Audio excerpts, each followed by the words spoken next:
Good morning friends, welcome back to my channel. This is Kumari Ruchika, specialised in animal husbandry. तो आज हम एक बहुत ही इंपॉर्टेंट टॉपिक के ऊपर बात करने वाले हैं, गाय भैंस के अडर की क्वालिटी को कैसे इम्प्रूव करें। याद रखिए, पशु का दूध जो है वो डायरेक्टली उसके अडर हेल्थ और उसकी क्वालिटी के ऊपर डिपेंड करता है।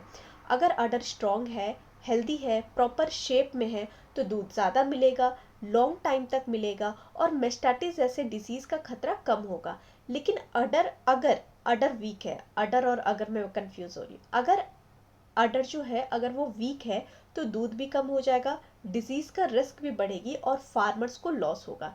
तो आज इस वीडियो में हम डिटेल में जानने वाले हैं कि अडर की क्वालिटी क्या होती है, अडर खराब क्यों हो जाती है, अडर को कैसे इम्प्रूव करें, फीडिंग क्या देनी चाहिए, मैनेजमेंट क्या करें। तो वीडियो को एंड तक ज़रूर देखिएगा क्योंकि आधी इन्फॉर्मेशन बहुत ज़्यादा हानिकारक होती है। तो सबसे पहले बात करते हैं कि अडर की क्वालिटी क्या होती है। ठीक है, सबसे पहले ये समझना इंपॉर्टेंट है, अडर की क्वालिटी का मतलब क्या होता है।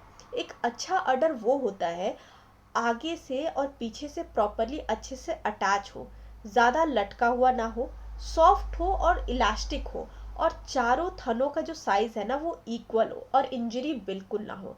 एक अच्छा अडर जो है वो ज़्यादा मिल्क प्रोडक्शन देता है और लॉन्ग टाइम तक, मतलब लंबे समय तक जो है वो अच्छा से रहता है। अब बात करते हैं कि अडर खराब क्यों हो जाता है। ठीक है, अब समझते हैं कि अडर खराब होने के मेन रीजंस क्या क्या होते हैं। सबसे पहला रीजन, गलत फीडिंग। अगर मिनरल मिक्सचर नहीं देते हैं तो अडर वीक हो जाता है। दूसरा रीजन, मेस्टाटिस का इन्फेक्शन, ये अडर का सबसे बड़ा दुश्मन है। तीसरा रीजन, गलत मिल्किंग तरीका, गलत तरीके से दूध निकालने से अडर जो है वो डैमेज हो जाता है। चौथा रीजन, जेनेटिक्स, अगर काऊ का जो है वो जेनेटिकली वीक है तो अडर भी वीक हो जाता है। और पांचवा रीजन है पुअर मैनेजमेंट। अब बात करते हैं कि अडर इम्प्रूव करने का सबसे इम्पॉर्टेंट पार्ट यानी फीडिंग। सबसे इम्पॉर्टेंट रूल होता है फीडिंग का। ठीक है, अगर फीडिंग सही है तो अडर ऑटोमेटिकली इम्प्रूव होती है। मिनरल मिक्सचर देना भी बहुत ज़रूरी है। डेली 50 से 60 ग्राम मिनरल मिक्सचर दे। ये हेल्प करता है अडर को स्ट्रॉन्ग बनाने में, मिल्क बढ़ाने में, इन्फेक्शन को रोकने में। अब कैल्शियम भी बहुत ज़रूरी है। कैल्शियम अडर के लिए बहुत इंपॉर्टेंट होता है। डेली कैल्शियम सप्लीमेंट दे, ये अडर टिश्यू को स्ट्रॉन्ग बनाता है। प्रोटीन रिच फीड दे, प्रोटीन अडर डेवलपमेंट के लिए बहुत ज़रूरी होता है। बेस्ट सोर्स होते हैं सोयाबीन, खल, चना, ये अडर टिश्यू को स्ट्रॉन्ग बनाते हैं।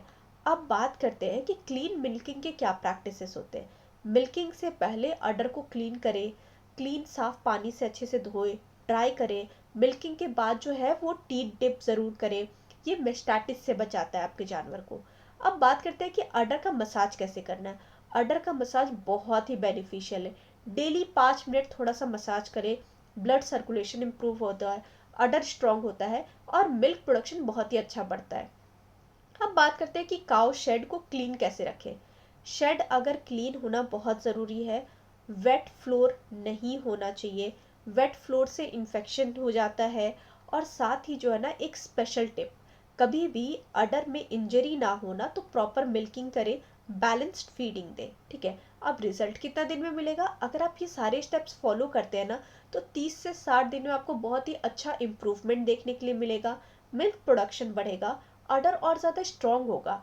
तो ओवरऑल हम बात करें ना, अडर जो है ना वो दूध की फैक्ट्री होती है। अगर अडर स्ट्रॉन्ग होगा तो प्रॉफिट भी स्ट्रॉन्ग होगा। ये पूरी इन्फॉर्मेशन आपको कैसी लगी हमें कमेंट सेक्शन में ज़रूर बताइएगा। और हमारे चैनल को लाइक, सब्सक्राइब और शेयर करने के लिए आपका बहुत बहुत शुक्रिया। Thank you so much for watching this video. Have a good day.